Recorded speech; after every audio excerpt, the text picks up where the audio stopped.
What's up, everyone? Pritch here, and today we're going to go over all the changes coming up to the Hatchet that are currently in the public test server right now. They're going to be making their way soon in the November patches coming in for New World. All right. We would like to emphasize yada yada. The goal of the Hatchet fixes were to fix a few of the issues that were resulting in missed hits and to the oh my gosh, I can't read. Jeez. The goal of the Hatchet fixes were to fix a few of the issues that were resulting in missed hits and to buff the throwing axe tree to make it more useful, and to buff the infected throw ability to make it more viable as an anti-healing ability, as well as improve the buffering for heavy attacks to make them more consistent to use. I love everything they just said. Fixed an issue where aimed throw could be used to cancel basic attacks at any time. Interesting. I actually didn't know that existed. Fixed an issue where the Hatchet heavy attacks, by the way, aimed throw is literally just using your Hatchet as a ranged ability. Fixed an issue where the Hatchet heavy attacks were not buffering at a consistent time, resulting in attack transitions not functioning properly. My biggest thing has been that when you hit something with a heavy attack, it literally knocks it out of range of Raging Torrent. So if you try and go heavy into Raging Torrent, which is what you should do because you want to take advantage of the 30% damage, you miss half your Raging Torrent hits. Fixed an issue where when using the Hatchet, if the player homed in on a target, the player would be moved to a spot far enough away from the target that the hits could miss due to the hitbox size being a bit smaller than the distance the player would be from the target. Basically, the hitbox on Hatchet is so small that half the time it wasn't hitting and now it's supposed to hit. Thank you. Berserk fixed an issue where activating Berserk would consume the Relentless Fury and accumulated power empower buffs.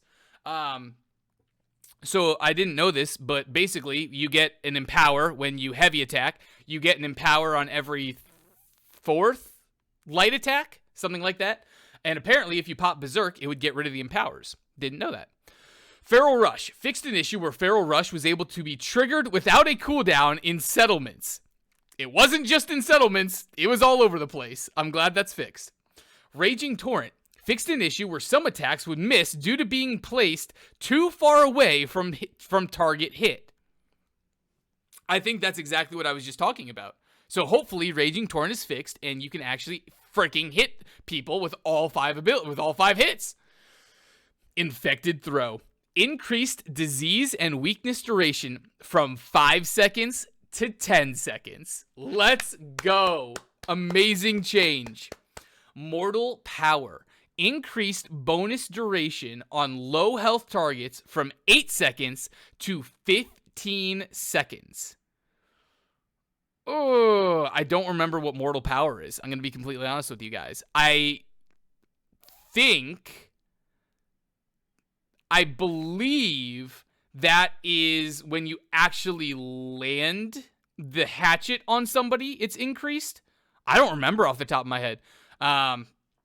Or no, maybe it's when you apply the debuffs just to low health targets, it just increases the duration. And so it's going to go from 8 seconds to 15 seconds now. Yeah, that's what it is. It's when you hit Infected Throw on low health targets. All right, to 15 seconds. Freaking love it. Aerial Transmission increased the duration that the AoE cloud lingers in place from 3 seconds to 6 seconds. Another amazing upgrade. Infected Throw is now actually viable in wars. This is actually going to be a solid ability. Hatchets might be useful. Not that they're not already useful, but Infected Throw is going to be useful. Rending Throw reduced the cooldown from 15 seconds to 8 seconds. This is obviously the throwing ability that applies a rend. For those that don't know the cooldown on this, the rend that gets applied is a 10-second rend. I believe it's a 10-second rend, which means that if you spam Rending Throw off of cooldown, you can permanently maintain a rend, which I believe can be upgraded to do 15% maybe? Not 100%. I don't remember, honestly. Passive fixed an issue where the Hatchet Defy Death ultimate cooldown timer was being removed when a player died. That happens a lot in wars. I wasn't noticing it so much outside of wars, but that's a great bug fix. Thank you. Overall, Hatchet changes. Infected Throw is now going to be viable, and Raging Torrent is actually going to freaking hit people.